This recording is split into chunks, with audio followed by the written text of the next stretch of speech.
ni msee mwingine hivi mrefu mweusi, ni wa gym. Anaendanga gym, ako na six pack. Anakaa kama mimi.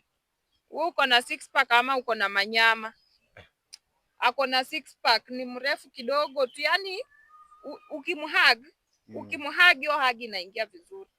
Yani ukimshika hivi umkunjie hivi kwa kifua, utafeel kama umeshika mwanaume. Sasa unatuelezea ama unauliza sura kisha nimetembea?